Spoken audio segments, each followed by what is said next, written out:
Muito boa noite a todos, bem-vindos a mais uma sessão do Biolousada em Casa, este programa que teve que se adaptar a estes novos tempos de pandemia e que levava desde 2016 a população de Lousada a conhecer os seus recursos naturais ao vivo e a cores, com cheiros e tato e sabores e com investigadores na forma presencial.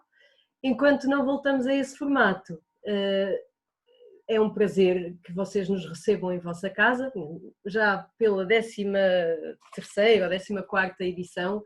Muito obrigada por estarem presentes em mais uma edição.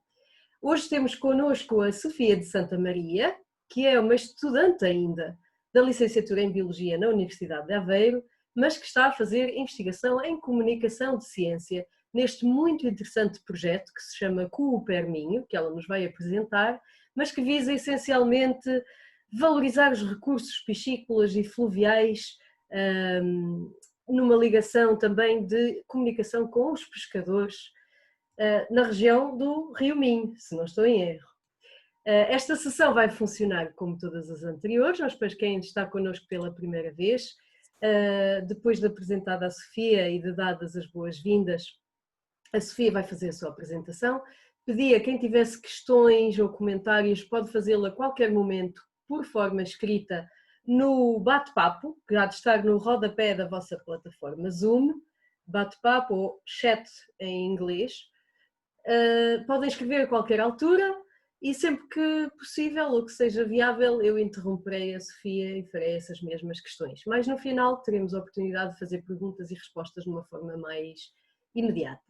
Portanto, mais uma vez, obrigada e obrigada também à Sofia pela sua disponibilidade e por este interessante projeto que nos vai trazer, que é um pouco diferente dos projetos que temos apresentado e dos temas que temos trazido ao Biolousada, este dedicado aos recursos fluviais, piscícolas, e que é também uma realidade que muito nos interessa em Lousada, principalmente por causa da área protegida local que vamos ter, que é dedicada essencialmente à proteção do Rio Sousa e de todos os seus recursos. Sofia, muito obrigada e tens a palavra. Boa noite a todos. Queria desde já agradecer por esta iniciativa da Biolousada. Eu conheci a doutora Milene, como há pouco falávamos, numa palestra que deu no Simpósio Ibérico de Animais Selvagens e Exóticos, e na altura fiquei muito interessada, mas Lousada era longe de Aveiro, que é onde eu vivo, e tornava-se complicado poder usufruir, mas fiquei mesmo com pena. E durante a quarentena, por acaso no Facebook, encontrei alguém que tinha interesse numa palestra, decidi ver e desde aí tenho assistido a todas as palestras, portanto tenho aqui até uma grande responsabilidade, porque têm sido fantásticas. E a iniciativa de levar a ciência a toda a gente, quer cientistas, quer sociedade, crianças, etc., é muito importante. E uma mais-valia. E este projeto também da Cooperminho retrata um bocadinho essa parte. Portanto, eu se calhar vou desligar aqui a câmera para ser mais fácil e vou ativar para compartilhar a tela.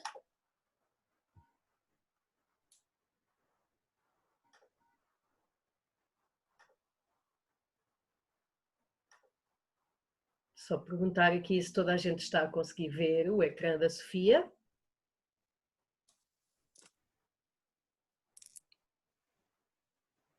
Parece que sim. Sim, Okay. sim. Vamos a isso. Então, o projeto Cooperminho é um projeto de contribuição para a gestão e valorização de produtos de pesca do Rio Minho, daqui as siglas Cooperminho. Este projeto consiste na promoção da pesca sustentável, eficiente, inovadora e competitiva, na ação de inovação e conhecimento e na intervenção entre parcerias entre cientistas e pescadores. O projeto Cooperminho está entre a união entre a Universidade de Aveiro e a Universidade do Porto, com o apoio do Aqua Museu do Rio Minho e da Câmara Municipal de Vila Nova de Cerveira.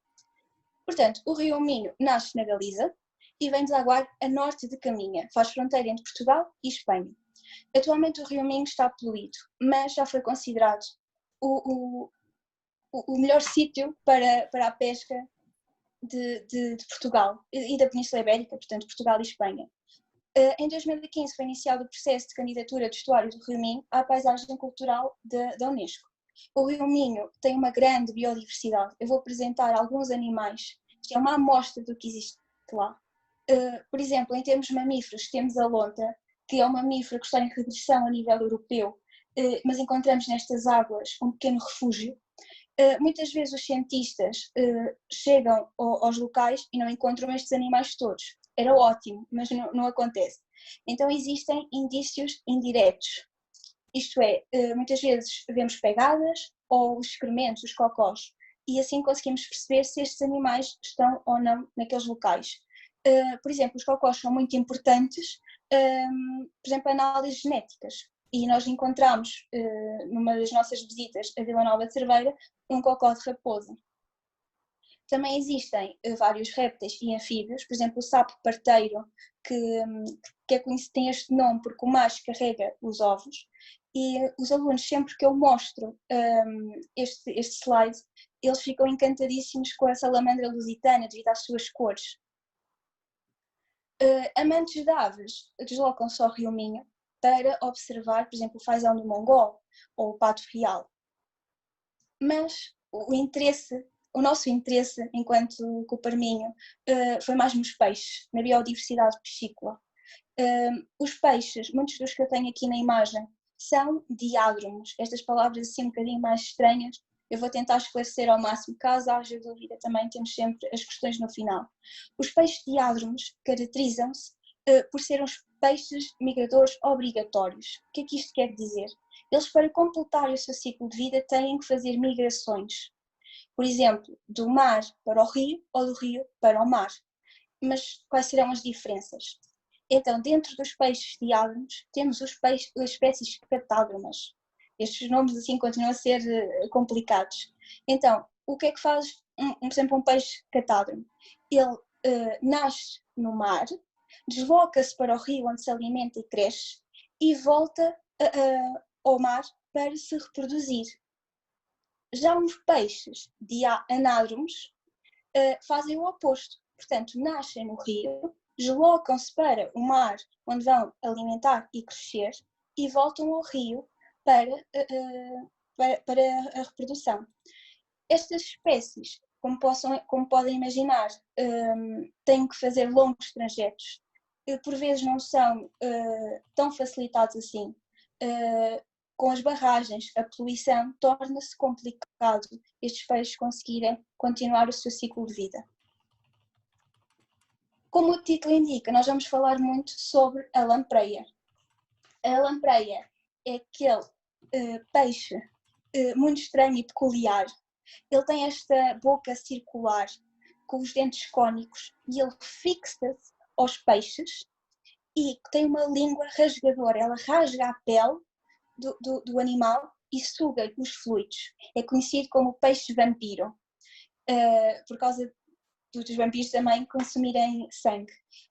As lampreias estão muito vulneráveis, pois são animais que têm que fazer estas deslocações e torna-se cada vez mais complicado. Eles são hematófagos parasitas, esta forma de sugar o sangue, são conhecidos assim, e tem outra particularidade. Esta boca não serve só para eles se alimentarem, mas também, por vezes, para se deslocarem. Eles fixam-se aos peixes e os peixes levam até ao sítio onde eles querem. Portanto, é como se ocupassem o género de um autocarro, entrassem. E também, por vezes, quando a água tem uma velocidade que não lhes permite continuar ou que gastam bastante energia, eles fixam a sua boca ao solo ou a pedras, vegetação, e prendem-se lá. Muitas vezes os peixes morrem por causa da ferida que esta boca causa.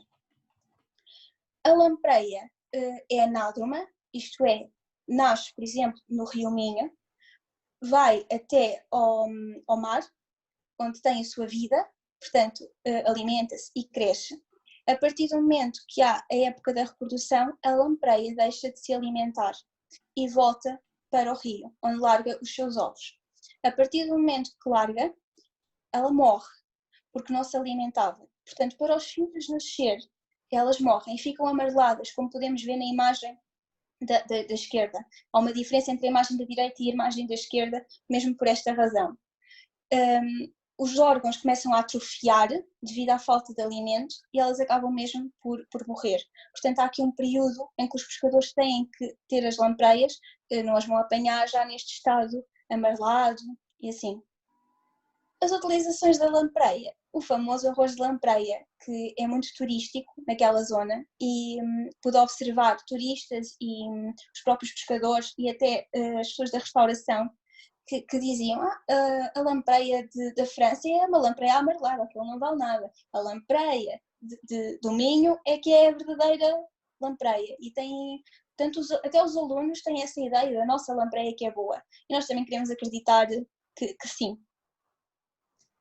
Também vou falar um bocadinho sobre o sável. O sável é um bocadinho mais conhecido do que a lampreia e mais usual até na nossa alimentação. É um peixe mais barato, mais acessível. Na fisionomia não tem tanta particularidade como a lampreia, só aqui o macho é que as fêmeas são maiores que o macho, por acaso, nesta espécie. Também são animais anádromos, isto é, nascem no rio, vão até ao mar e depois voltam para o mesmo rio, tal como a lampreia. Esta parte aqui é interessante. Como é que eles sabem que têm que voltar por aquele sítio, por aquele estuário? Então começou-se a pesquisar e a pensar e chegou-se à conclusão que os peixes seguem pelo olfato. Portanto, eles chegam lá pelo cheiro. Não é o mesmo cheiro que nós, é ali uns sensores, uma parte mais sensorial, mas continua a ser o olfato e é um facto muito interessante. E há certos vídeos em que os pescadores dizem este ano choveu pouco, e houve pouca lampreia, pouco sábio. E no início eu procurei aos alunos até, aqui partilhando um bocadinho a experiência, porque é que eles achavam, e eles, falta de água, não é bem por aí. Quando chove, os sedimentos que estão no solo vão subindo com a água e criam um género de uma nuvem. Então as lampreias e o sábio seguem essa nuvem sensorial daquele determinado rio. É assim que eles conseguem voltar exatamente ao mesmo sítio. E é bastante interessante. Portanto, os anos que chovem menos, há sempre menos peixe. A utilização do sábio. O sábio frito. E gostaria de dizer aqui uma curiosidade. Eu, que sou da Guarda e vivo em Aveiro, devido a estar a estudar lá, comi sábio 2, 3 vezes na vida. Pronto, não sei se seria só eu, mas usualmente não consumo. Mas, quando eu fui apresentar este projeto às escolas de Vila Nova de Cerveira, eles diziam, aqui na cantina servem sábio quase todas as semanas. Portanto, um facto interessante daquela região também se adaptar. Comem o que há perto. E algo bem pensado, mesmo para a sustentabilidade. Mas temos um grande problema que atrapalha estes peixes migradores: as barragens. O Rio Minho tem 2 barragens que afetam esta migração destes peixes e o estuário. Mas as barragens são extremamente caras, portanto alguma vantagem haveriam de ter, como é óbvio. As barragens retêm a água, portanto a própria definição de barragem é uma barreira artificial que retém grandes quantidades de água. Nos anos em que chove pouco, os próprios agricultores têm sempre água ali. A energia, que também é muito importante, da parte das energias renováveis, mas tem as suas desvantagens. Como já falei, aquela barreira que não deixa passar os peixes migradores para completar o seu ciclo de vida, do rio para o mar e do mar para o rio, a água fica estagnada e ocorre eutrofização, que é o acumular de algas na parte de cima, que não deixa que a luz passe para as outras camadas e que afeta toda aquela biodiversidade, porque o rio normal corre e a barragem retém ali a água. Estas são algumas das vantagens, mas existem muitas outras. Por exemplo, nos Estados Unidos já estão a destruir barragens. Não sei até que ponto, e aqui partilho uma opinião pessoal, não sei até que ponto em Portugal seria viável, mas alguma coisa teremos que fazer, se calhar não destruí-las, mas arranjar algum dispositivo, algum mecanismo. Já existe o chamado dispositivo de passagem, e aqui na imagem, do lado esquerdo, tenho a escada de peixes. Como é que isto funciona? Isto é um género de um tubo, onde os peixes entram e a água leva-os até o outro lado da barragem, para conseguir ultrapassar. Isto na teoria é muito bom, portanto passam de um lado para o outro. Mas é teoria, porque na prática isto não funciona. Porquê? Isto é extremamente caro, suja-se com muita facilidade, o que torna ainda mais caro para fazer a manutenção, e é uma difícil manutenção. Muitas vezes a água passa com tanta velocidade que os peixes chegam mortos ao outro lado do rio. Muitos dos pescadores na altura falaram connosco que tinham que tirar aquilo de lá porque assassinavam completamente os peixes até saíam torcidos, era extremamente desagradável. E havia pessoas que iam pescar para estas zonas. Além disso, os peixes ainda não são inteligentes suficientemente para saber que têm que entrar naquele tubo para passarem para o outro lado da barragem, o que é o maior problema aqui. Portanto, atualmente existe este, mas terá que ser inventado outro. Portanto, caso tenham ideias, isto está em aberto e podem sempre participar. Mas uma acumulação de factos não faz uma ciência, tal como um conjunto de pedras não faz uma casa. Não vale a pena estar aqui a debitar conteúdos e conteúdos e conteúdos para nada.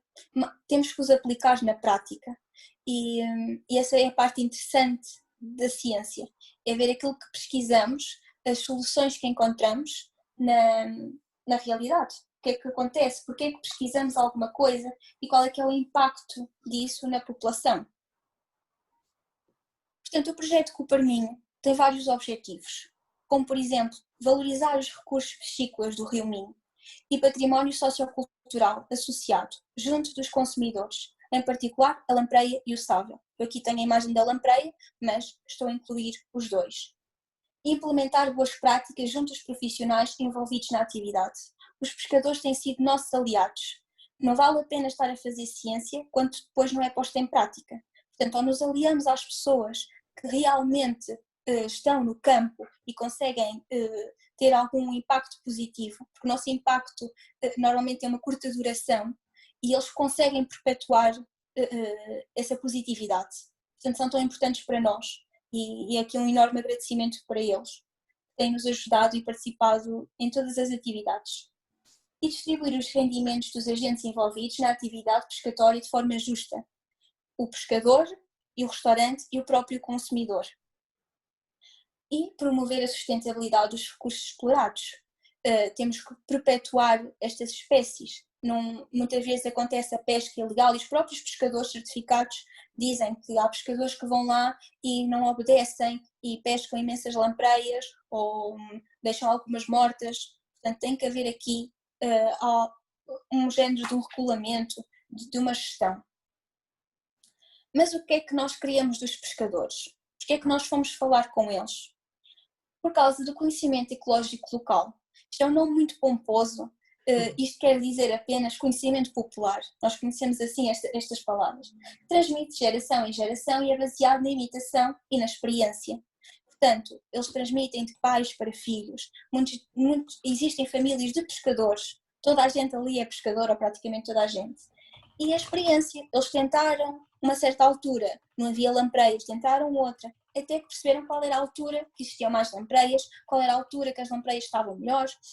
Os próprios pescadores sabem exatamente quando é que a lampreia nasce, quando é que a lampreia desova, não por um conhecimento que adquiriram numa sala de aula, numa conferência ou numa universidade, mas sim pela experiência, pela tentativa e falha. E aqui também se torna muito importante. Portanto, o conhecimento local nunca deve ser esquecido e devemos nos apoiar nele. Através do constante diálogo e a união com a ciência, pode chegar ao modelo ideal de gestão e conservação dos recursos naturais. Isto que os pescadores compartilham também connosco um vasto conhecimento informal de zoologia. Eles conhecem perfeitamente as lampreias, tal como nós. Só adquirimos os conhecimentos em situações diferentes, mas também tão importantes. O conhecimento científico é descoberto através do senso comum, portanto todos partimos da mesma ideia, que é a expressão da necessidade básica e necessária para compreender o mundo a fim de sobreviver e melhorar. Começamos os dois pela mesma coisa, mas depois divergimos, mas em opiniões diferentes, enquanto que os pescadores é pela tentativa e falha, pela aquela experiência que eu tenho falado, nós cientistas temos o rigor e as evidências verificáveis. E esse rigor na recolha de dados garante a exatidão e a objetividade, mas vão dar ao ponto comum no final, que é a melhor gestão do planeta. Nós usamos aqui uma ciência que por vezes não é muito conhecida, que é a etnobiologia. Este nome até é bastante complicado. Em Portugal não se ouve muito, mas no estrangeiro já se ouve mais. Eu vou tentar explicar por palavras simples, o mais simples que eu conseguir. Também, caso haja dúvidas, podem sempre questionar no final. Então, a etnobiologia é o campo de estudo do conhecimento biológico e cultural de grupos étnicos acerca de plantas e animais, bem como as suas interligações. Do ponto de vista académico, a etnobiologia tem ocupado um papel importante em relacionar as populações tradicionais com os propósitos da ciência, reunindo o conhecimento global e local, e também relacionando o meio ambiente às dimensões biológicas e culturais da experiência humana. Isto para dizer o quê?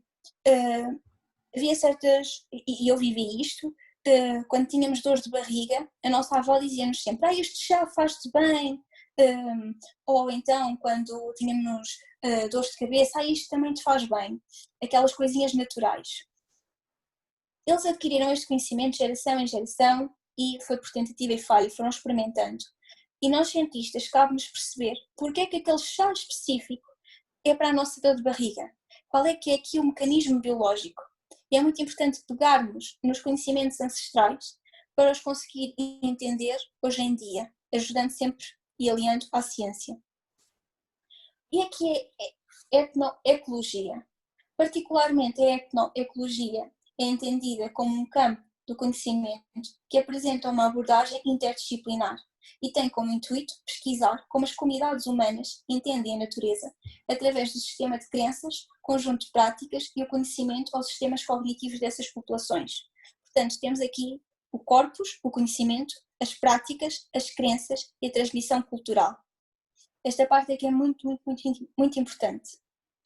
Nós tivemos no terreno o Dr. Heitor Braga, que esteve em 4 aldeias ribeirinhas: Seixas, Lanhelas, Caminha e Cerveira. Ele esteve a recolher dados de abril a junho de 2019 e 2020. Ele podia simplesmente ir lá de vez em quando, falar com os pescadores, mas não. Ele esteve a viver numa comunidade pesqueira. Portanto, esteve o seu dia-a-dia com eles. Ia para a pesca, com os pescadores, falava com as mulheres dos pescadores, havia ali toda uma interação para conseguir absorver o máximo possível deste conhecimento. E foi entregando questionários, além das conversas que foi tendo, e os questionários abordavam temas como, por exemplo, o perfil de pesca artesanal, o habitat, reprodução, migração e deslocamento das lampreias. E conseguimos perceber que os pescadores, tal como eu já referi, tinham bastantes conhecimentos devido à sua experiência no terreno. E é importante começarmos por essa experiência, não vale a pena começarmos do zero quando esse conhecimento já existe. O que nós fizemos foi documentar esse conhecimento. Publicámos um artigo em dezembro de 2019 e em Portugal, e foi bastante importante para nós este tema conseguir ser publicado, e mostra aqui um bocadinho a sua importância. A educação ambiental. Aqui eu estive presente e pude estar nas 6 sessões que elaborámos, e a importância da educação ambiental. É um processo contínuo pelo qual o educando adquire conhecimentos e informações relativas às questões ambientais e passa a entender como é que ele pode se tornar um agente maléfico ou benéfico ao meio ambiente. Portanto, todos estes alunos podem ter uma atitude em Vila Nova de Cerveira, que foi o meio em que nós trabalhamos, podem ter uma atitude bastante positiva ou negativa. E estes alunos vão ser os futuros adultos. Portanto, informar estas crianças E a própria biologia e ciência, nos programas, por vezes, é abordada em geral e podia ser abordado especificamente. As pessoas estão muito mais predispostas. Muitos destes alunos eram filhos e netos de pescadores e tinham já bastantes conhecimentos. Como é que eu sei isto ou posso afirmar? O nosso método partiu em entregar um questionário sobre a lampreia, o sável, o rio Minho, a estes alunos, antes de qualquer intervenção teórica, foi logo no início. E conseguimos perceber que eles já tinham bastantes conhecimentos. Portanto, era transmitido pelos seus pais, pelos seus vizinhos, pelos seus professores. Tinham conhecimento da sua região. Entretanto, elaborámos uma intervenção teórica, onde abordei diversos temas sobre a lampreia, a sua biologia, o sável, a biodiversidade que existe, e voltei a entregar um questionário.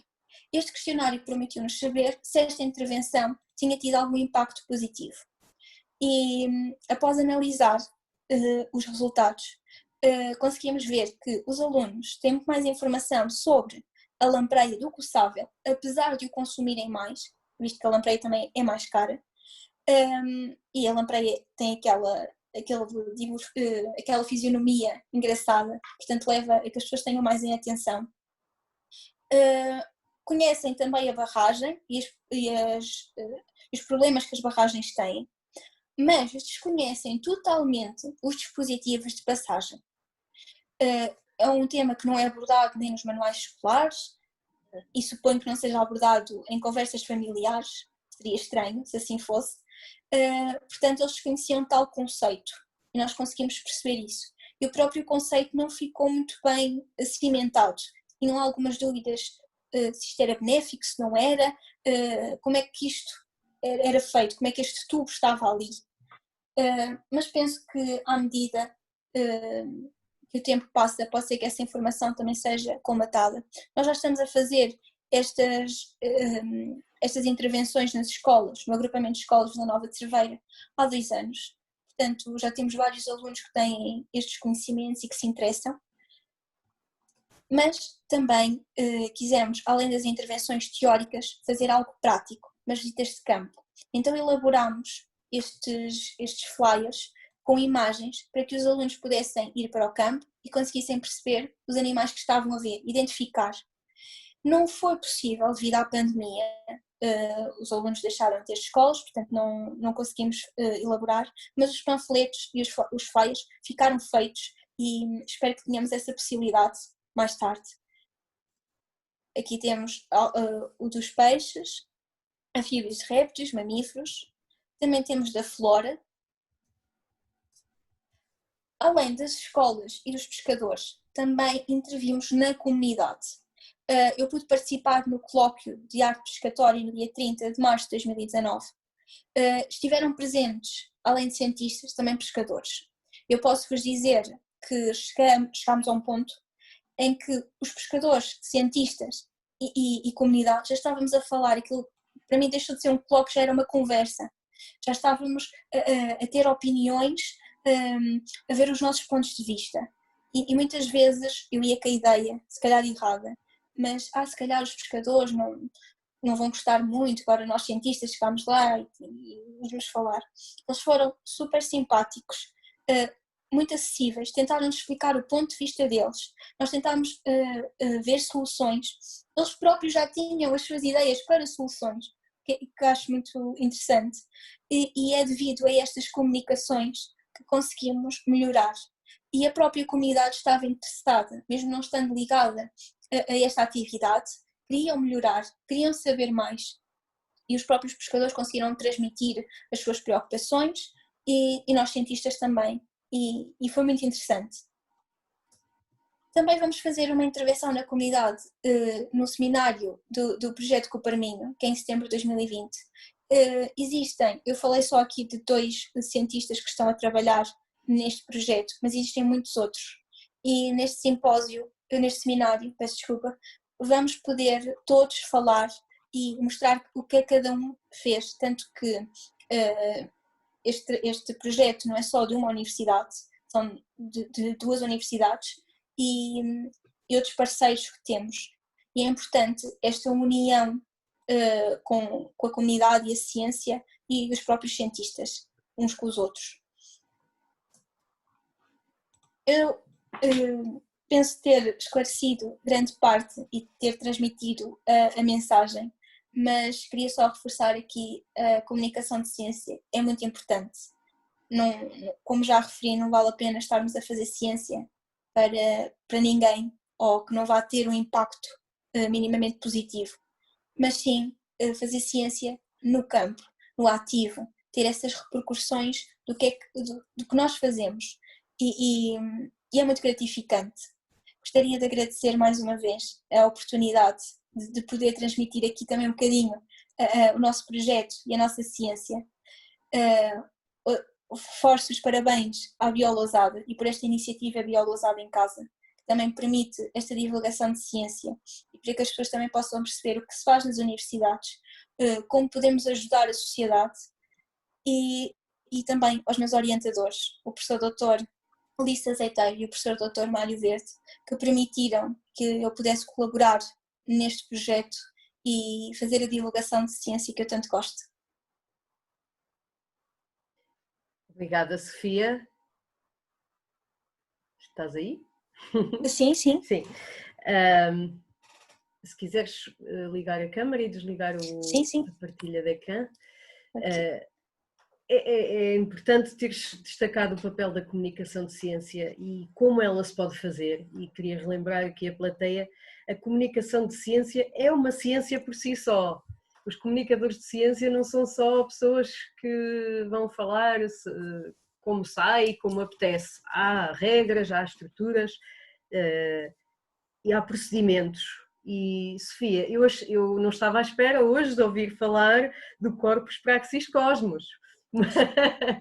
A etnobiologia é muito importante e nós no Biolousada já temos trazido cada vez mais este conceito de que ao público e à nossa plateia de que fazer a gestão de recursos naturais é exatamente isso, é partir do conhecimento, gerir os recursos, mas fazer chegar toda a gestão e a transmissão à sociedade e que a sociedade também proceda de retroalimente a ciência. Portanto, eu achei isto muito, muito interessante.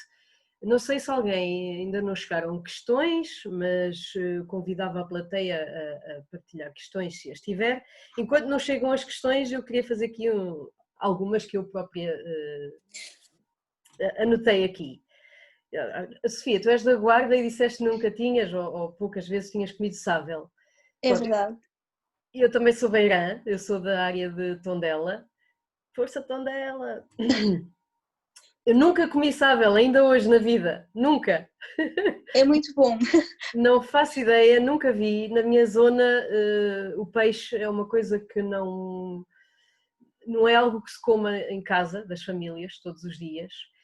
E a minha questão prende-se com isso, que é, ok, os miúdos de Vila Nova da Cerveira, uma área muito ligada aos recursos piscícolas, os miúdos distinguem as espécies se as virem, ou seja, se eles forem a um supermercado e olharem para a peixaria, eles conhecem aquela biodiversidade do supermercado ou do mercado ou da lota de peixe. Alguns, eles próprios falaram nesse assunto, que conseguem distinguir e até comentaram que férias e conhecem outras crianças e que as vivências são completamente diferentes. Não têm aquela ligação ao mar e ao rio que Vila Nova de Cerveira tem. Mas acho que é um aspecto muito positivo. É que é um conhecimento transmitido pelos pais, pelos avós, que permite, por exemplo, distinguir espécies. E nota-se uma grande diferença, eles distinguem muito melhor os peixes do que, não digo os mamíferos, que esses são mais conhecidos, mas, por exemplo, répteis, anfíbios, nota-se ali uma ligação com os peixes, com aquela vivência. Ou seja, o segredo deste projeto, além dos pescadores, já lá vamos, também é capacitar os próprios miúdos de que eles vão ser os gestores do futuro, já estão muito mais à frente do que outras comunidades infanto-juvenis que não conhecem tão bem estes recursos e, portanto, dar-lhes a noção do quão importante é esta herança cultural e natural que eles têm em mãos, correto? Entendi bem. Sim, essa é a importância e a ciência, eu tenho, e vou partilhar aqui essa informação, eu tenho feito divulgação de ciência em várias escolas, não só neste projeto, mas noutras, e defendo muito que a ciência seja adaptada, isto é, que não existem aqueles programas fixos que não permitem que os professores tentem inovar ou adaptar, mas sim que se adapte à região. Nós, nós gostamos muito daquilo que é nosso. Eu pelo menos tenho essa visão. Os alunos normalmente gostam dos seus locais, de saber mais e têm uma ideia muito mais consistente. E por isso é uma mais-valia adaptar-se. E os próprios alunos também depois têm uma intervenção na própria sociedade e na biologia local diferente. Neste caso não é adaptar a ciência, porque a ciência é factual, é adaptar a forma de lhe transmitir a ciência. Sim, sim. E pronto, nestas palestras acabamos sempre por ir parar aos projetos de Lousada, isto é um programa organizado pelo município, e de facto eu concordo em absoluto, e nós temos o programa Bioescola e o programa Biolousada, que fazem exatamente isso, pegam nos recursos locais. O programa Bioescola pega nos recursos locais e ensina a ciência e os procedimentos ecológicos e a geração de massa crítica naqueles jovens, não a falar de elefantes e de zebras e de animais e de plantas que eles nunca vão ver, mas dos recursos locais.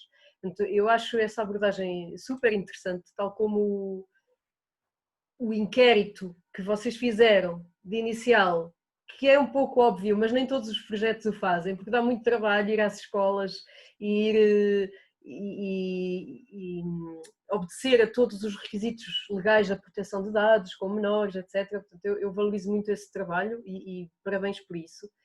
Olha, Sofia, estão aqui a chegar agora sim as perguntas, as pessoas estão aqui a dar-te os parabéns. E uma das Obrigada. perguntas que chegou é também uma que eu tinha aqui, que é, nós gostaríamos, acho que aqui a Joana Pereira fez esta pergunta assim, qual foi a experiência com os pescadores e se apenas tiveram contacto com eles em contexto de palestras? Mais ou menos eu também tinha aqui esta questão, que era, vocês envolveram os pescadores, houve uma partilha de conhecimento empírico, conhecimento técnico, mas em concreto, como é que foi esta experiência e como é que vocês chegaram até aos pescadores e em que contexto é que estiveram com eles? Como eu referi, o doutor Heitor Braga foi mesmo viver com estes pescadores, para este local, e conseguiu perceber muitas vezes pelo diálogo, a conversa. Não era assim tanto pelas palestras em si, porque por vezes são um bocadinho desmotivantes e as pessoas, já sei este tema, não vou agora estar aqui a ouvir, e até a própria predisposição é isso. Mas as conversas em si as pessoas já gostam e podem partilhar esse conhecimento. E acho que foi uma forma bonita, se assim posso referir, desta partilha. Foi mesmo através da comunicação pessoal, uma conversa, um diálogo, uma ligação. Mas vocês iam para o campo com eles, nas pescarias, etc. Sim, tanto para até as próprias rezas estão documentadas, rezas que fazem antes de ir para lá, como se põem as redes, entraram nas embarcações, viveram a experiência em integral. Isso é fabuloso e acho que os investigadores deviam todos viver assim o seu objeto de estudo, mas isto é a minha opinião, claro, também. Qual foi a reação dos pescadores à vossa presença, portanto, do senhor doutor, do investigador, do cientista, na vida deles, nas práticas cotidianas deles? Será que eles se sentiram intimidados ou felizes em partilhar? Como é que foi a recepção do lado deles? Assim, eu acho que existe aqui um preconceito dos dois lados, para ser sincera. Existia um preconceito, eu vou falar aqui até por mim, se calhar não nos vão levar assim tão bem, vão achar que estamos aqui a tentar impingir alguma coisa, eles já são de cá e nós é que vamos estar aqui a tentar mandar nesta situação. E eles se calhar, acredito nisto, achassem que nós éramos, vou passar assim a expressão, queques. agora vêm para aqui, nem se querem molhar, nem se querem sujar. Portanto, estávamos os dois a pensar errado. E chegámos lá e nós queríamos era participar, ver, integrar, e eles também queriam partilhar connosco. Portanto, houve aqui uma ligação muito boa, não houve qualquer problema, conflito, de agora vêm os cientistas para aqui, ou nós pensarmos, se calhar não vão gostar de nós. Não, tudo se ligou muito bem, e pode parecer até se calhar estranho, mas as coisas funcionaram lindamente, conseguimos conversar muito bem, e no próprio colóquio que eu falei, eu estava com mais um cientista e estavam dois pescadores, e a particularidade de ser nova, estar ali denominada de cientista, pensei, de certeza que não me vão levar a sério. Trocámos números de telefone no final, e eles já queriam, se quiser vir connosco, é só contactar, sempre à disposição.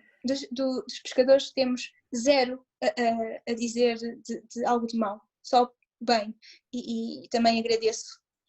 Não sei se nos estão a ouvir, se calhar não, mas o agradecimento já ficou feito lá. Não faço ideia, mas depois se quiseres fazer chegar a gravação, o vídeo do YouTube, estás à vontade para isso.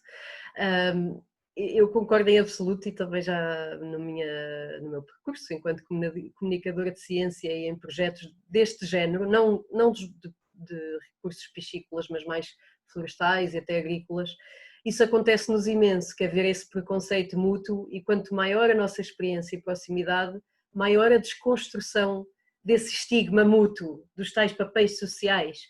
Somos todos pessoas, e Sofia, há pouco usaste a expressão, disseste assim, não posso dizer, achaste que foi um envolvimento bonito, e disseste, não sei se posso usar este termo.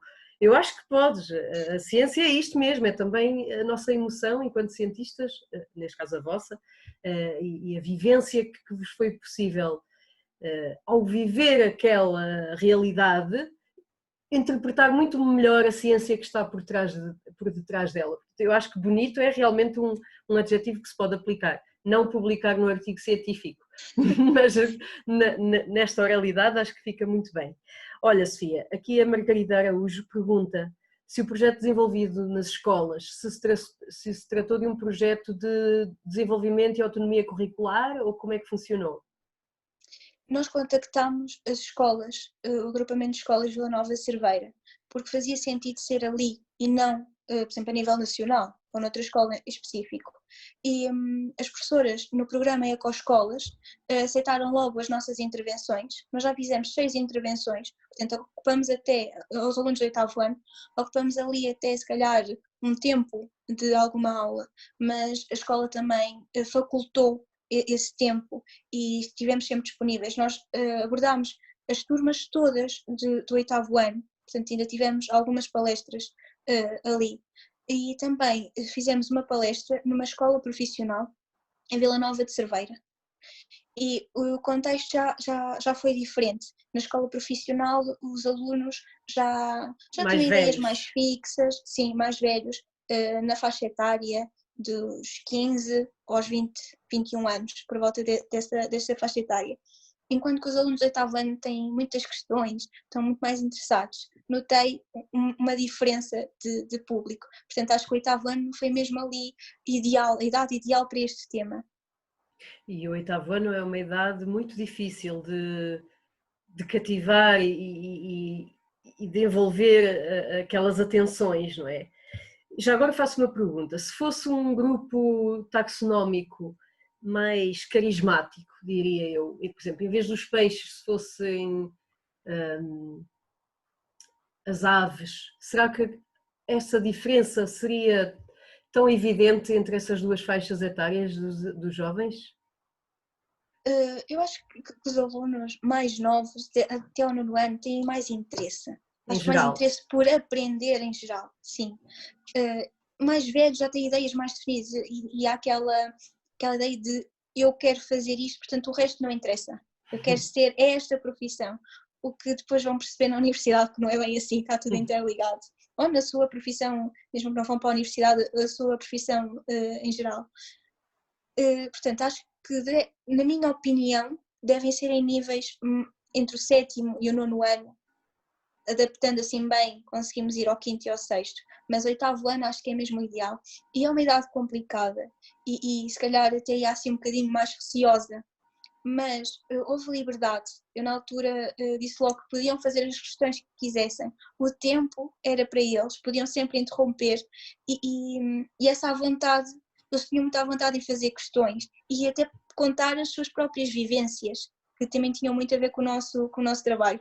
Portanto, acho que foi mesmo muito bom com os alunos. Eu, pelo menos, foi uma experiência bastante positiva e aprendi muito com eles também, da sua própria experiência de irem com os avós, de irem com os pais, ouvirem falar de certas coisas, acho muito interessante. Eles foram com a família a essas sessões? Não, às vezes contava, eu já fui com o meu avô à pesca, Ok. e conseguiam até dar algumas informações que eu própria pronto, não tinha, porque não vivi aquela situação, portanto a minha pesquisa foi teórica, nessa altura não tinha nada prático e foi muito interessante.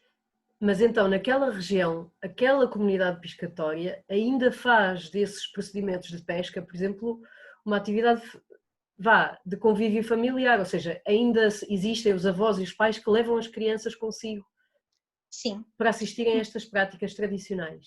Sim, tanto que havia um pescador que comentou que tinha 2 filhos, um era pescador e ele disse, o outro não, como até não fosse normal, porque é que o meu não é pescador. E há essa ideia de perpetuar. Eles dizem que se torna muito complicado estas práticas, as licenças são extremamente caras, também existe a pesca ilegal naquela zona e a própria barragem. Estragou ali muito e havia pescadores que contavam que se lembram, antes da barragem, haver muito peixe e que agora não há. Portanto, eles associam a isto. E a própria poluição. Eles queixam-se muito das águas estarem poluídas e que afeta o peixe, como é óbvio. Antes de irmos aqui às ameaças, ainda sobre esta, porque é muito interessante e é cada vez mais raro haver esta partilha intergeracional destas tradições. Portanto, eu acho que é muito interessante o facto dali ainda acontecer, mas são crianças e jovens perfeitamente incluídos e modernos e contemporâneos como quaisquer outros, ou seja, sim, se eles são igualmente digitais como todos os nossos outros jovens em todo lado hoje em dia, qual é que é, na tua opinião, Sofia, o segredo para que eles ainda tenham esta vontade de acompanhar ou talvez do outro lado de os convidarem a ir com eles, ver os bichos, ver as artes de pesca, etc. eu até posso dar aqui o meu exemplo em concreto. Eu sou da Guarda e a minha avó era agricultora e os meus tios ainda são agricultores e têm muitos animais, além de plantas, e eu sempre gostei, eu identifico-me com aquilo, para mim faz sentido. Eu, pequenina, gostava de ir e ver os animais. Portanto, enquanto aqui é um campo, eu associo a que eles também tenham este gosto, porque é algo diferente. Nós vamos para a escola e estamos fechados naquelas 4 paredes, e ali é sair um bocadinho da nossa zona, é divertir, apanhar o peixe, o ar livre, e vi isso dessa forma, identifiquei-me de maneiras distintas, mas identifiquei-me com isto pertence-nos, é nosso e é bom, é sair um bocadinho fora da caixa, digamos assim. Sim, mas essa percepção de que é divertido, infelizmente, não é transversal, não é? E muitos jovens acham, o meu avô faz uma seca, não sei o quê, infelizmente. Ali eu É muito notei, interessante que ainda se mantenha essa cooperação intergeracional, digamos. eu acho que ainda existe, se calhar em sítios com mais gente, mais desenvolvidos, neste género, se calhar perde-se um bocadinho a nossa identidade. Já não somos daquele sítio, viemos para aqui e estamos aqui, não há nada que nos ligue. Agora, em sítios pequenos, como é Vila Nova de Cerveira, ou como no meu caso é a Guarda, nós identificamos-nos com a nossa região. E na universidade fui falando até com várias pessoas que são de sítios específicos de Portugal e que eles também sentem essa própria identidade. No meu sítio eu fazia isto e a própria biologia que nós falávamos era adaptada às nossas vivências e é importante. Por vezes perde-se um bocadinho, mas acho que faz parte da divulgação de ciência relembrar de onde somos e qual é o nosso impacto. Sem dúvida, e esses alunos do profissional, essa pequena amostra já mostrou isso. Há aí uma quebra qualquer à medida que os anos passam e depois se calhar só depois dos 30 anos ou coisa do género é que voltam a ter aquele saudosismo e a valorizar o que se passava na terra deles. Portanto, é um desafio para todos os educadores e comunicadores resgatar aqui a juventude pelo respeito pela etnobiologia, ou por outra forma de dizer, pelas tradições, pelas práticas locais. É muito interessante que este projeto se foque nisso, num grupo que é tantas vezes menosprezado, como sejam os peixes em si e todo o universo piscatório e fluvial em torno disso. Falavas há pouco das ameaças, como a circulação, as ameaças à própria circulação dos peixes, portanto, as barreiras físicas criadas pelas barragens, mas há outras, não é? E que tal aqui a percepção da comunidade sobre estas ameaças latentes sobre as comunidades piscícolas? Aqui há diferenças. Enquanto os pescadores sabem bem quais é que são os problemas, a poluição que existe no rio, a pesca ilegal que eles reclamam imenso, e têm toda a razão para reclamarem, devia estar tudo regulamentado, mas depois, se calhar, a vigilância não é a melhor e eles às vezes dizem que os veem e é mau, pronto, está ali a causar problemas numa profissão. Os alunos já associam muito mais às barragens, só as barragens. Também é o mais conhecido, é maior e os pescadores também vão falando. Além disso, por exemplo, as alterações climáticas, apesar dos pescadores muitas vezes não utilizarem esta denominação, mas reclamam que cada vez chove menos, a própria temperatura é diferente na altura que era suposta a lampreia entrar, o que causa sempre alterações. As próprias larvas da lampreia são muito sensíveis ao pH da água e o pH, como sabemos, está a ser alterado. Portanto, pode levar mesmo à extinção destas espécies. E há consciência disso. E há consciência também, por exemplo, da ameaça causada pelas espécies exóticas invasoras, nomeadamente o axigã, a perca-sol e outros peixes altamente predatórios? Alguns pescadores têm essa noção e foram falando connosco que antigamente não havia certos peixes que agora há e até reclamam que muitos deles não dá para vender, não têm qualquer valor comercial, portanto não lhes traz qualquer vantagem. Mas ainda é uma ideia, a parte invasora ainda não está muito bem cimentada estes conceitos na nossa população, portanto não tendo conhecimento do que são as invasoras, por vezes também não se falam, não se queixam delas, mas alguns pescadores já falaram que há peixes novos. Exatamente, em rios mais pequenos e de interior é um problema enorme, por exemplo na região de Lousada é um dos grandes problemas, uma ameaça à conservação dos peixes, são os peixes exóticos, que são altamente vorazes no seu apetite e devoram tudo, peixes, plantas, crustáceos, tudo. E por vezes essas espécies são introduzidas para a pesca desportiva pelas próprias comunidades de pescadores, pelos pescadores. Por isso é que fiz essa pergunta. Se calhar ali a situação é diferente, que é um rio com características próprias e de grande dimensão. E ali vive-se muito da lampreia, além de outros peixes, como é óbvio, mas há a parte turística da lampreia. Pessoas que se deslocam até internacionalmente para comerem a lampreia do Rio Minho. Portanto, há ali um lucro muito grande em termos turísticos, de restauração e os próprios pescadores. E a lampreia é um peixe caro, portanto, eles querem ao máximo protegê-la. Se calhar se fosse outro peixe mais barato, não teria esta pressão tão grande. É mesmo essencial, e eu digo muitas vezes aos alunos, a vossa economia depende, pode não ser diretamente, mas para a vossa região, e os pais podem não ser pescadores, mas podem viver da restauração, podem viver do turismo e são afetados pelo meio ambiente. Muito bem, exatamente. Sofia, estão aqui a chegar perguntas do público. Por favor, façam mais perguntas, enviem as dúvidas todas que tiverem, aproveitar ter aqui a Sofia, que viveu esta experiência tão intensamente e que não é comum no que respeita à pesca e pescadores. Olha, Joana, peço desculpa, Sofia, a Joana Pereira pergunta, muitas vezes associa-se à pesca uma fonte de poluição, por exemplo, por causa dos materiais, as redes de pesca e outros objetos de plástico. Verifica-se nessa região alguma destas situações e qual é a opinião dos pescadores sobre esta matéria? É assim, nessa parte, quem viveu mais até nessa zona foi mesmo o Dr. Heitor Braga. Portanto, se calhar ele terá mais essas informações, enquanto eu me dediquei mais à divulgação de ciência nas escolas. Pelo que eu tive em contacto com os pescadores, nunca foi falado este tema da poluição das redes de pesca. Eles falavam muitas vezes da poluição em geral que causava da água. problemas nos peixes. Quanto às redes, que eu tenha conhecimento, nunca falaram de tal informação, nem vi evidências disso. Mas, como não vivi da mesma forma que o Dr. Heitor, se calhar ele terá essas informações.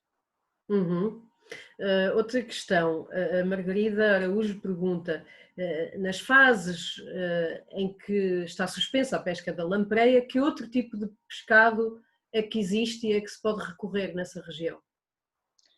Temos, por exemplo, a truta, a enguia, o sável. Eles pescam-se em alturas diferentes. Portanto, os pescadores vão rodando durante o ano o que vão pescar. E assim conseguem sobreviver. Se dependessem apenas da lampreia, só naquela altura do ano conseguiriam ter rendimento, o que não seria propriamente rentável. Portanto, eles pescam tudo o que vai ali para o Rio Minho e que seja rentável economicamente e valorizado, eles tentam pescar.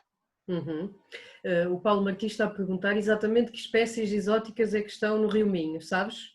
Eu não essa informação, como especialistas mais nessa área, é mesmo o Dr. Heitor, saberão mais essas informações, mas existe sim, nós temos ideia que é um problema a parte das invasoras, claro. naquela zona. E as comunidades de peixes variam também à microescala, às vezes não estão todos os peixes em todo o lado do rio, depende também das espécies, do microclima e das condições da água, portanto também não é uma resposta única para essa questão. Mas a Mónica Maia Mendes está aqui a comentar. Pronto, fica aqui no chat também alguma das respostas. Não sei se há mais algumas questões. Está muita gente a dar-te os parabéns, Joana. Ai, e lá estou eu. Sofia, peço desculpa. É que está aqui a Joana Pereira e eu, por algum motivo, estou-vos a confundir sem razão nenhuma.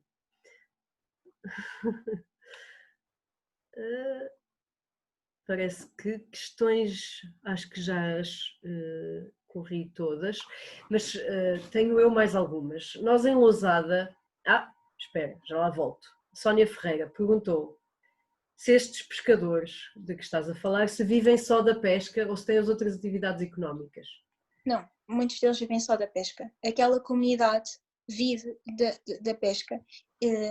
Portanto, há queixas que afetam. Se o nosso rendimento for comprometido, nós queixamos-nos, como é óbvio, e eles tendo apenas este rendimento, não quer dizer que todos os pescadores sejam assim, mas grande parte daquela comunidade vive exclusivamente da pesca, o que se torna bastante complicado. E eles próprios dizem que são pescadores profissionais e, como já referi, têm licenças, o próprio barco tem que ter determinados conteúdos lá dentro, como, por exemplo, agora estava-me a tentar lembrar do nome, caro, para apagar os incêndios, agora extintor. O extintor, eles falaram que têm que ter, entre outras coisas, bastante caras, e as próprias dimensões. E eles queixam-se porque vão para ali pessoas que não precisam de pagar nada, pescam e vão-se embora. E esse é um verdadeiro problema, porque eles têm que pagar a sua própria profissão. Claro, e quem faz de forma legal tem outro investimento e outro cuidado que os outros aproveitadores e ilegais não têm. Isso é sempre assim. Ora bem, se há algum projeto semelhante ao Cooper Minho do lado galego, ou seja, se há alguma ação concertada e transfronteiriça? Não. Mas podia haver. Podia, porque o Rio é dos dois. Ideal. Claro. Mas não existe. Podem começar a pensar num Cooper Minho 2.0. Olha, o que eu ia perguntar há pouco era, nós em Lousada não existe este tipo de comunidades pescatórias, até porque é uma área de interior, existe a pesca desportiva,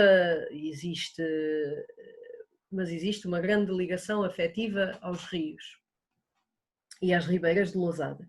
E por esse motivo, e para também preservar a qualidade ecológica das galerias ripícolas, nós instituímos o programa Lousada Guarda-Rios, em que a colega Daniela fez a caracterização de todas as linhas de água do concelho. Estamos a falar de mais de 50 km de linhas de água, foram todas batidas a pé e caracterizadas em termos de acessibilidade, de ameaças, por exemplo, se havia entulhos, se havia situações de descargas ilegais, espécies invasoras. Toda essa caracterização foi feita, os rios foram divididos em troços de 250 metros e disponibilizados à comunidade para adoção e fiscalização. E a minha questão é, faria sentido, a escala e a paisagem é totalmente diferente, mas faria sentido pensar numa iniciativa destas de fiscalização cidadã, em que o próprio cidadão adota, monitoriza, fiscaliza e, quando se depara com uma situação ilegal, chama as autoridades competentes que tentam resolver a situação, a bem ou pela via judicial, conforme aplicável. Faria aqui algum sentido? Eu sei que a paisagem é totalmente diferente, mas uma abordagem pedagógica e cívica desta natureza teria alguma aplicabilidade ali? Eu acho que faz todo o sentido, porque é voltar a unir a população e dar-lhe um papel também, que muitas vezes é importante. Nós, quando temos responsabilidade, por vezes queremos provar essa responsabilidade, mostrar que somos capazes. E essa união é muito importante, mesmo que, claro, não trouxesse os benefícios que a fiscalização ou conservação poderia ter, era um ligar entre a natureza e a população, e aquela sociedade que vive ali. Portanto, eu acho que faz todo o sentido, mesmo sendo diferente a região.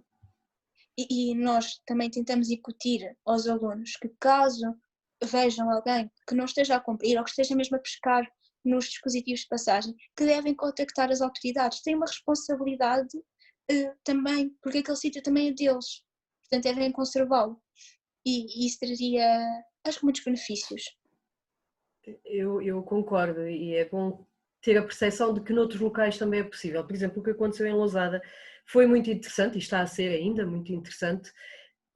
Ao darmos esta responsabilidade às pessoas, a própria comunidade se apropria da sua responsabilidade e passa a agir de outra forma, do género, um vizinho a dizer ao outro, não faças isso, que vem lá o guarda-rios. O guarda-rios é uma figura, pode ser a colega a bióloga Daniela, mas pode ser um qualquer cidadão que tenha o papel voluntário de ser guarda-rios. E já houve muita gente a pedir a ajuda da autarquia para resolver problemas. A própria fiscalização, quer da técnica, quer dos voluntários, já resultou em mais de 40 fiscalizações autuadas, ou seja, nós primeiro vamos falar com a pessoa a bem, resolve esta situação. Se não resolve bem ou se recusa, temos que adotar uma postura mais do ponto de vista legal, de fazer cumprir a lei, e vamos com o CEPNA ou a GNR, e em alguns sítios os casos vão mesmo para o tribunal, quando a pessoa se recusa, mas isso é muito raro, porque esse fenómeno de apropriação da responsabilidade tem-se verificado. Portanto, nós, Lousada, temos sugerido esta abordagem da fiscalização cidadã ou da monitorização cidadã a outras situações, e é bom ver e perceber que talvez noutros sítios também possa funcionar. E até vou aqui estabelecer uma analogia. Eu estive numa escola em que tínhamos uma atividade que era a horta pedagógica e tivemos a semear algumas plantas. E os alunos, esta planta é minha, porque fui eu que semeei. Depois, devido à pandemia, não foi possível continuar, mas esta ideia de que é meu, eu tenho que proteger e tenho que cuidar, é muito importante. E as próprias crianças têm essa ideia. Portanto, acho que faz todo o sentido. E não só em rios, mas também noutros locais devia haver esse envolvimento da população. E não passa pela população se envolver, passa por iniciativas de câmaras, de universidades que permitam que as pessoas possam se unir à própria ciência e à natureza. Uhum. Temos aqui uma pergunta, eu ia já mudar um pouco de assunto e ia pegar nesta questão. Estavas a falar, a própria universidade, o papel das universidades não é fiscalizar, obviamente, é fornecer o conhecimento, mas eu concordo contigo na tua visão de que não pode ser só publicar artigos que vão ser lidos por aqueles colegas daquela especialidade. Tem que se dar o passo seguinte, que é levar a ciência à sociedade. Papel esse que é feito pelos próprios investigadores e por aqueles que decidem enverdar pela comunicação de ciência. E esse projeto, o Cooper Minho, é um projeto de comunicação de ciência, tal como o Guarda-Rios acaba por ser também. E a Sónia Ferreira está-nos a perguntar, Sofia, como é que surgiu este teu interesse pela comunicação de ciência e como é que foste parar a este projeto? E é uma história muito interessante. Então, primeiro, eu sempre adorei comunicar. Já nasceu comigo de gostar de falar com as pessoas, não só em palestras, mas até pessoalmente, conseguir interagir. Portanto, uma das profissões ideais seria ser professora de ciências e que é um dos meus objetivos, não deixando a investigação. E eu pensei, pronto, para falar em público, a comunicação, deve haver muita gente, portanto ninguém vai querer uma pessoa que ainda nem é licenciada. Pelo contrário, há falta de pessoas que façam este trabalho, um bom trabalho, porque não é só chegar lá e falar, temos que interagir, tem que haver um impacto. Portanto, todos os projetos, já são alguns onde eu estou inserida, o meu papel é de comunicadora de ciência. Eu tenho o projeto Cooper Minho, onde a história é até engraçada. Na altura, o professor Dr. Ulisses era diretor do curso e eu fui lá falar com ele, professor, estou descontente porque eu não há aqui nada que eu possa falar, não há comunicação e eu quero um projeto de comunicação e aqui só há laboratórios, e ele colocou-me logo neste projeto que eu estou a adorar e que tive a oportunidade de ingressar. Também criei, agora passando aqui um bocadinho a publicidade, um projeto que é o projeto Ariadne, que é sobre a dieta e as alterações climáticas, que também tem o objetivo de comunicar ciência nas escolas, já tem no norte e centro do país e vai continuar este projeto. E acho que a comunicação de ciência, acho que foi um bocadinho abandonada, não era importante, porque também não há grandes privilégios em termos, há mais privilégio em publicar artigos do que propriamente de comunicar à população. E acho que aqui pode não ser o mais correto. Para mim é muito importante, e é a função da ciência. Fazer ciência por fazer não faz sentido. Deve ser comunicada. E a população que sofre com as consequências desta ciência, principalmente. Eu não acho que a comunicação de ciência tenha sido abandonada pelas universidades. Ela ainda não foi adotada e abraçada pelas universidades, ou por todas, de igual forma, quero dizer. Voltando aqui um pouco à ecologia, o Paulo Martins pergunta se sabes quais são os principais focos de poluição do Rio Minho. O que os pescadores na altura se queixaram é mesmo lixo vamos falar aqui de pessoas, que as pessoas passeiam por aquelas margens, tomam comer qualquer coisa e deitam fora. E aquilo vai parar tudo à água. Portanto, a queixa que realmente fizeram foi mesmo essa. As pessoas têm que ter cuidado e não deitar. E há esta campanha, há muitos anos, de não deitar as coisas para o lado. Há lixos, as pessoas podem transportar e levar para casa. Mas ainda se tem... já estou aqui e não tem qualquer problema. Afeta os pescadores, portanto tem um problema grande, afeta as espécies, a biodiversidade. e deve ser combatido.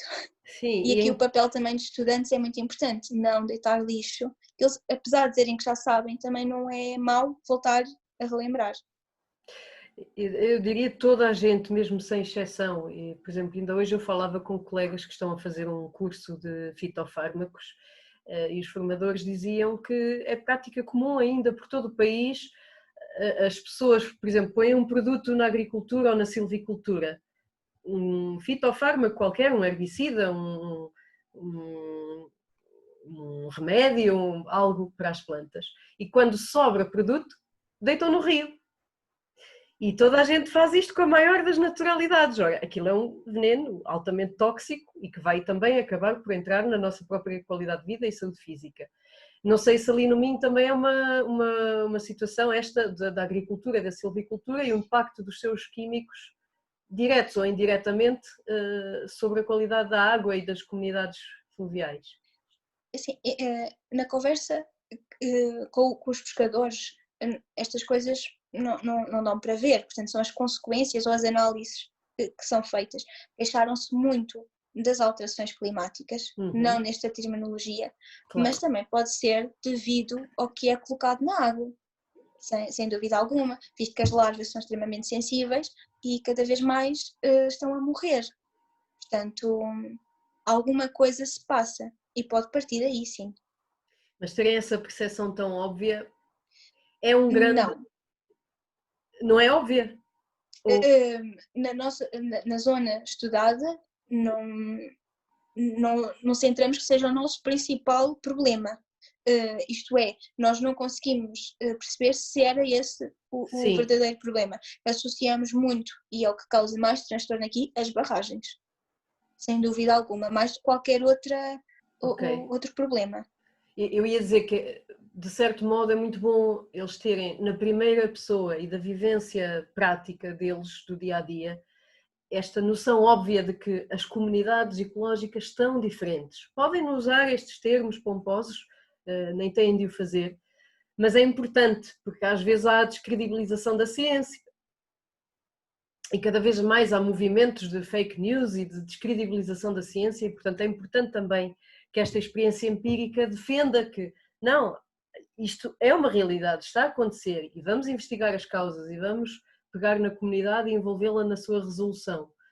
E eles terem-vos dito esta situação de que notam que as comunidades são diferentes e que há menos e que as larvas são sensíveis é um output muito importante do projeto. Até a própria altura em que a lampreia entra, já é diferente. Portanto, há aqui essa percepção que alguma coisa não está bem. E não é só da barragem, porque a barragem está lá todo o ano. A barragem não sai numa certa temporada. Portanto, eles notaram um grande crescimento com a barragem, mas também já notam que está a descer cada vez mais, por outra razão, e os próprios tempos. Olha, Sofia, vocês nestes diálogos, ou o professor Heitor, que esteve muito mais em proximidade, ainda mais intensa com os pescadores, fizeram o levantamento ou o registro de mitos, lendas ou histórias sobre os peixes, sobre estas tradições? Falaste das rezas, isso foi muito interessante. As próprias rezas, e foi lançado um livro no projeto com o Parminho, um livro de receitas, em que tem uma parte sobre biologia, a explicar sobre a lampreia, o sábio, e depois tem receitas daquela região específicas. E nesse livro também estão algumas rezas e crenças que foram documentadas por um senhor que tinha lá um restaurante e que também estava em contacto com os pescadores. Portanto, houve aqui também uma troca de ideias não só com a comunidade pesqueira, mas também com as outras pessoas. E daí lançou-se um livro que eu acho que é bastante interessante. E não é muito comum a ciência unir-se à culinária desta forma, mas foi muito interessante. E sim, muitas histórias. E também, eu não falei aqui, há outros trabalhos que são feitos, mesmo a nível da Coparminho. E um deles foi o levantamento dos diários de bordo. O que é que os diários de bordo têm? O que é que se pesca naquele dia, o que é que se pesca no outro, e tem tudo documentado. E estava tudo em formato de papel, não havia nada em digital. Portanto, tive colegas que foram há quase 100 anos atrás a tirar essas informações todas para conseguirmos fazer gráficos para perceber quando é que a lampreia diminuiu, quando é que o sábado diminuiu, em que alturas é que apanhavam e com o atual, para criar também uma parte informática, informatizar isto tudo de forma a que seja mais fácil daqui para a frente também conseguimos perceber.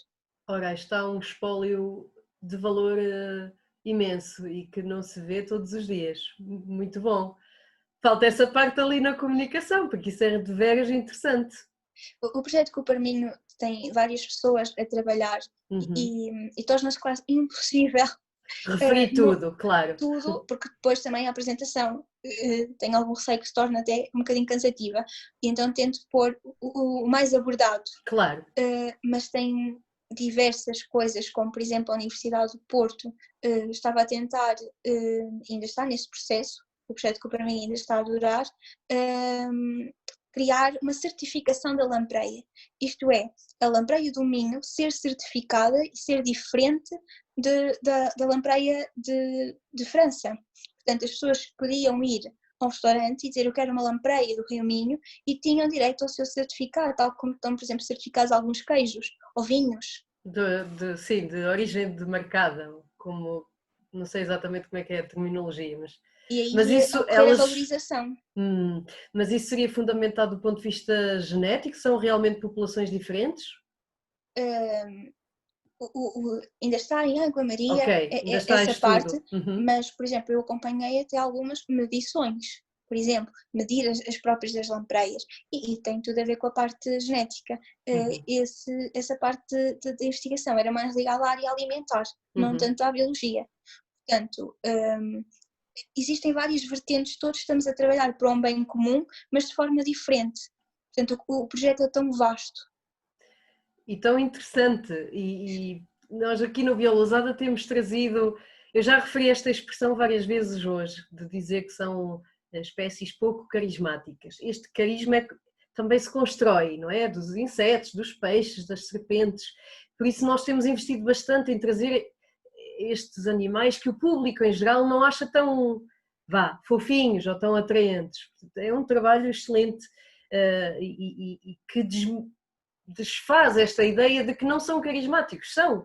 E a lampreia, em particular, é uma espécie incrível, fascinante, e só a sua migração e aquela morfologia bucal é incrível. Até a própria expressão, o peixe vampiro, as pessoas adoram. E é verdade, sou ao sangue, portanto não tem nada, é o vampiro mais real que existe, ou um dos. Exato. Olha, a Margarida Araújo está a perguntar se não seria interessante fazer a sugestão ao agrupamento de escolas de adotar este projeto como uma oferta complementar mais regular, se bem eu percebo. Ou seja, que ingresse a autonomia curricular daquele agrupamento. Eu acho que era muito interessante, ainda nunca se falou nesse tema, porque também os projetos universitários têm uma validade, e a partir de um certo tempo depois muda-se de projeto, mas como já referi, eu acho essencial aqui, em todos os sítios, adaptar os conteúdos programáticos àquela região. Pode-se dar a ciência e a biologia de igual forma, mas contextualizada. Portanto, faria todo o sentido continuar e perpetuar. Muito bem. E quando tu dizes que tem uma validade, leia-se também que tem um certo financiamento. E as coisas ficam mais difíceis quando esse período de financiamento acabam, mas muitas vezes sucede que os próprios alunos, por exemplo, a Sofia está em licenciatura, pode eventualmente ela própria, expensas próprias, seguir para o mestrado ou eventualmente até para o doutoramento. Muitas vezes sucede isso. O projeto origina um embrião, uma incubadora, digamos, e depois há ramificações que se estendem, e seria muito interessante que isso sucedesse também, mas também os próprios investigadores vão certamente procurar mecanismos complementares. A Joana Pereira, Joana, tu és a Joana voluntária nossa do BioLiving? Só para eu perceber. Sim. Olá! Ainda bem que estás aí, que eu já ia fazer um comentário onde ia chamar a tua participação. Sofia, a Joana pergunta se tu entraste neste projeto em contexto de estágio ou de voluntariado. Voluntariado. Eu queria muito estar em campo, quando eu digo em campo, na comunicação de ciência, e tudo o que via era em laboratório, em campo, no sentido literal, e eu queria era comunicar, e não via ali ninguém que comunicasse.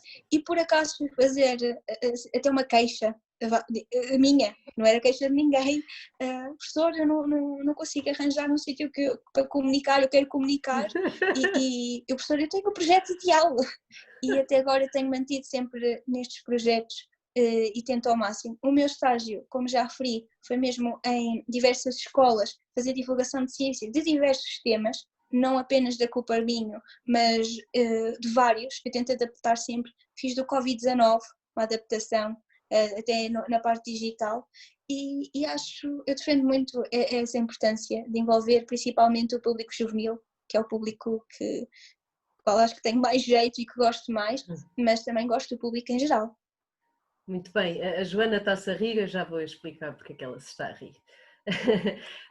Não sei se alguém quer fazer mais perguntas, ou pode fazê-lo também por via oral, se disser aqui no chat que quer falar com a Sofia, por favor digam. Enquanto nos chegam as perguntas ou as manifestações de interesse em falar diretamente contigo, Sofia, eu vou aqui contar uma pequena história. Nós na Associação BioLiving, a Associação BioLiving é parceira do município de Lousada na dinamização deste programa BioLousada desde o dia número 1, que foi em setembro de 2016, e nós na BioLiving trabalhamos muito com jovens universitários que sentem esse desconforto também, que querem fazer comunicação, que querem envolver-se mais com as comunidades e muitas vezes não sentem que as universidades os suportem aí. Mas, por outro lado, temos esse tipo de jovens, e a Joana é uma jovem como tu, nesse sentido. Por outro lado, temos jovens que só querem é fazer as disciplinas e estudar e tirar 18 e 19 como se fosse esse o objetivo de tirar um curso, é tirar a maior nota possível. É e não é, pronto. E para incentivar os jovens, eu não sei quantos mais jovens estudantes ou jovens de 20 e poucos anos ainda estão aqui a ouvir-nos, mas nós na BioLiving criámos um projeto que carinhosamente batizámos de Não Sejas Mono, que mono no sentido carinhoso, daquelas pessoas que não fazem mais nada a não ser as disciplinas do curso, depois chegam ao final do curso e querem um trabalho e não têm quaisquer competências adicionais, para além daquilo que aprenderam nas cadeiras, que muitas vezes é muito pouco, em 3 anos agora, nas licenciaturas de Bolonha. Portanto, a BioLiving tem também recebido muitos pedidos de voluntariado. E Sofia, eu queria perguntar-te aqui, sai um pouco do tema, mas vai um pouco à tua experiência pessoal. Isto de não ser mono e dar o passo de ir falar com o professor, ir pedir ao BioLousada, por exemplo, para dar uma palestra, sabendo que não és licenciada ainda, por exemplo, ou ir falar ao professor Ulisses que querias comunicar ciência, é um risco elevado. Mas diz-me lá da tua experiência, compensa ou não? Compensa muito. Eu no primeiro ano da universidade tinha a ideia errada, que achava que eu precisava de fazer era as cadeiras, e as cadeiras com as melhores notas, e isso é que importava. Eu comecei a perceber que ninguém queria saber as notas que eu tirava. E aqui até posso dar essa informação. Conta muito pouco. A nota qual nós acabamos, seja o que for. Conta O que muito pouco, interessa... acima de 14. Sim. Mas para mim não tinha grande interesse. Eu queria era fazer e percebi que isso também era muito valorizado e tive a oportunidade, porque não é todos os professores que permitem que um aluno vá falar em público, e nisto queria agradecer ao professor Ulisses, que me permitiu sempre, pois um aluno que faz um artigo, o artigo é revisto pelo professor antes de chegar a algum sítio. Um trabalho é sempre revisto por um professor. Quando um aluno está em público a falar, se aquilo correr mal, o professor não pode fazer nada. É um risco. E o professor correu esse risco, e não quero colocar nenhuma inconfidência, mas na minha primeira palestra eu tinha 19 anos, era mesmo novinha, e ia dar uma palestra ao secundário, ao tal público profissional que eram quase, que eram quase da minha idade. E o professor, para me descontrair, disse-me logo: se isto correr bem, será porque eras uma boa oradora. Se correr mal, fui eu que coloquei mal o orador. Portanto, libertou-me de qualquer pressão e permitiu que isso acontecesse. E acho que nós temos de ter um espírito crítico. Eu até comentei com a doutora Milena, antes de entrarmos, que eu mandei um e-mail para a Biolosada, porque eu já tinha assistido a todas as sessões, se poderia também apresentar o trabalho que para mim, o projeto. E eu até comentei com o professor Ulisses: se calhar não me vão deixar porque eu não sou licenciada e as pessoas que vão lá têm todos um currículo fantástico. E mandei, e aceitaram, e obrigada, e permitiram que isto também pudesse acontecer. E é tentar, o não é garantido, portanto vale a pena. Jovens que nos estão a ouvir, envolvam-se, batam à porta. Eu sei que estou um bocadinho off-topic, estou um bocadinho a sair do tema da palestra, mas já agora aproveitava, Joana, tu também fizeste assim um gesto destes, de arriscar e bater à porta e perguntar se te podem receber. Ou seja, sair do não sejas mono. Queres também partilhar um pouco aqui desse risco e do benefício que às vezes há em correr esses riscos? Pode ser. A minha história é um bocadinho diferente, porque eu estava no meu primeiro ano e eu achava que fazer só as cadeiras não era suficiente.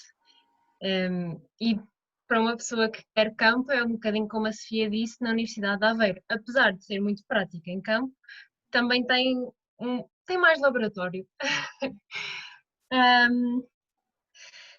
E eu não fui bater à porta de um professor, na verdade.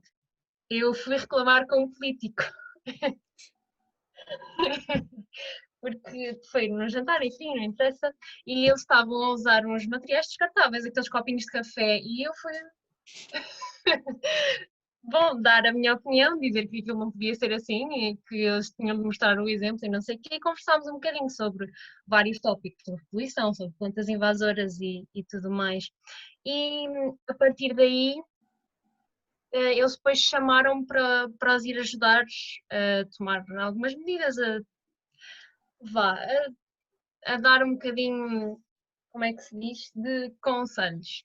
Enfim, nós formámos um grupo e a razão pela qual eu conheci a BioLiving foi num projeto chamado Plantar o Futuro, em que eu fui ter com um dos voluntários e fui-lhe perguntar como é que se fazia uma recolha de beatas.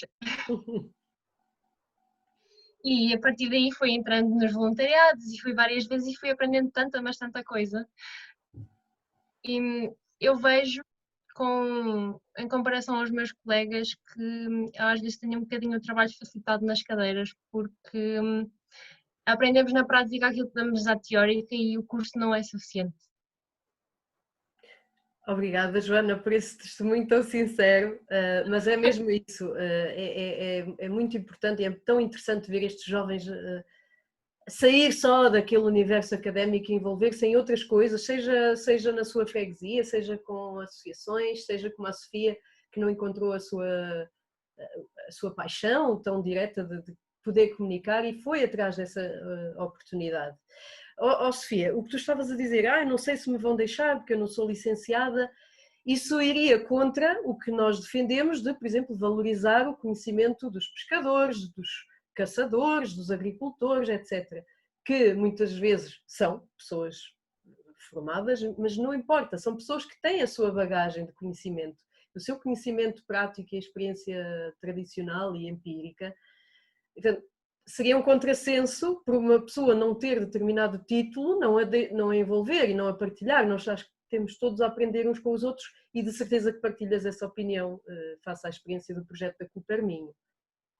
Sim, mas ainda existe e já sofri disso, pronto, de aqui um pequeno preconceito de se não tem um doutoramento, já nem é mestrado, pronto, Sim. se não tem um doutoramento não consegue falar, não consegue dizer, não sabe, ainda é muito fresco.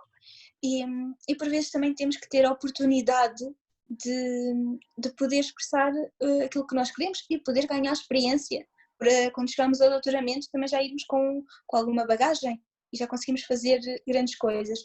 Eu como falei, eu criei o projeto Ariadne, criei o mesmo de raiz, ele já ganhou e já participou em vários concursos de empreendedorismo, de ciência, mas nunca consegui financiamento. E muitas vezes perguntam qual é que é o meu grau académico para estar a criar um projeto e porque é que me devem dar dinheiro, financiar, para realizar. E ainda é visto como se não tenho, ainda na licenciatura tem, portanto não tem direito a ter um projeto com financiamento que poderia ir um bocadinho mais além. Portanto, há essa ideia, mas eu, dentro da universidade, pelo menos nunca sofri de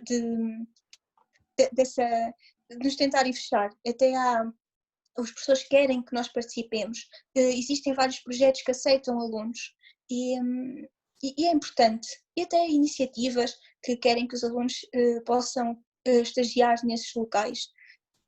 Em palestras torna-se mais complicado. Sim, mas nem só de palestras vive a ciência, ainda bem, e fazer esta comunicação com a comunidade, com os alunos, é excelente.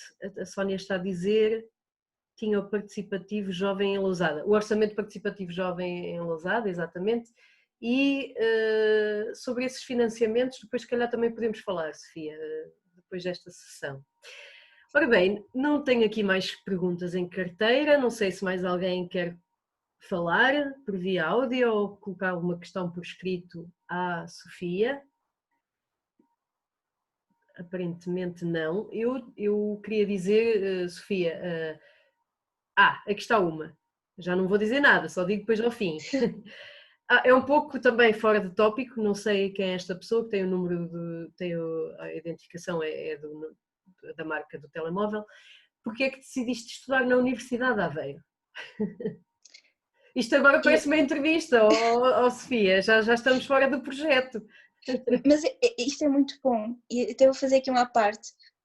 Normalmente quando eu acabo as palestras, normalmente os alunos perguntam-me sempre, e já chegaram a perguntar, qual é que acha que é a melhor universidade para eu ir? Assim, isso é uma responsabilidade muito grande, não posso ser eu a escolher, mas acho muito importante também comunicarmos isso. Há muitas dúvidas que se têm, e a Universidade de Aveiro, não quero deixar as outras universidades mal, porque também só estive a estudar naquela, mas é a melhor universidade, é esse conceito.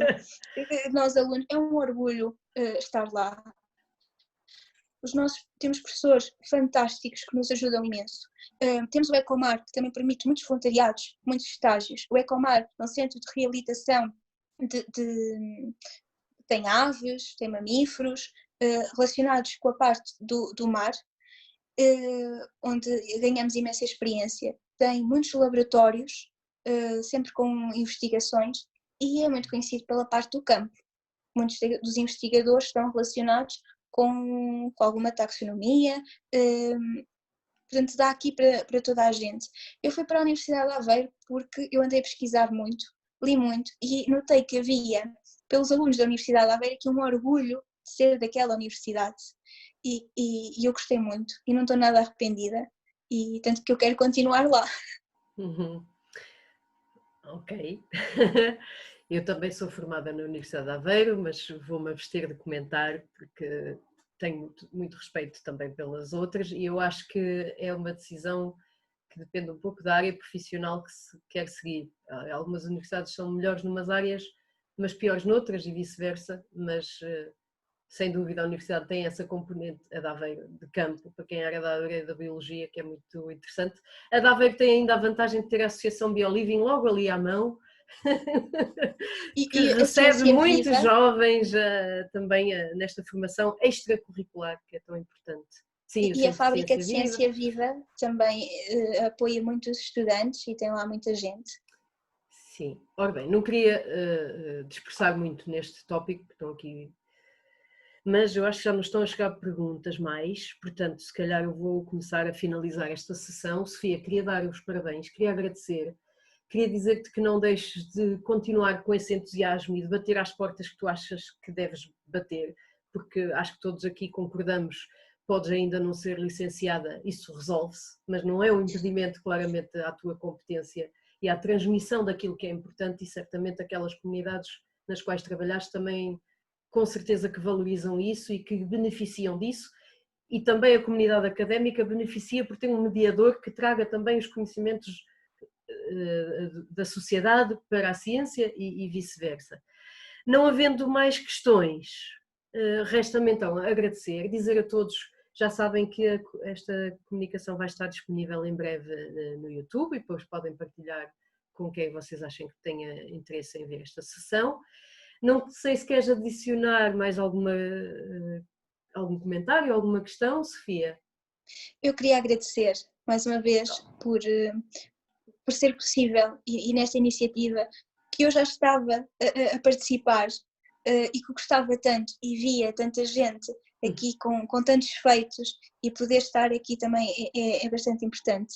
E na altura que a doutora Milene fez a palestra, disse que um comunicador de ciência é um facilitador, e eu revejo muito nessas palavras, e eu tento traduzir a ciência universitária ao público ao qual estou inserido.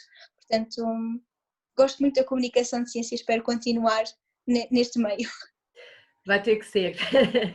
Ora bem, muito obrigada. Estás a receber muitos parabéns aqui da plateia. Obrigada à gente que assistiu. Obrigada a nós também. Obrigada a quem esteve presente até ao final. E vemo-nos então na próxima semana. Deixem-me só ver aqui quem é que é o convidado, que eu honestamente esqueci-me de abrir aqui o cartaz e já são tantas edições que eu já própria Opa! Deixem-me aqui ver quem é o convidado da próxima semana. Já eu própria me baralho, porque já são muitas sessões.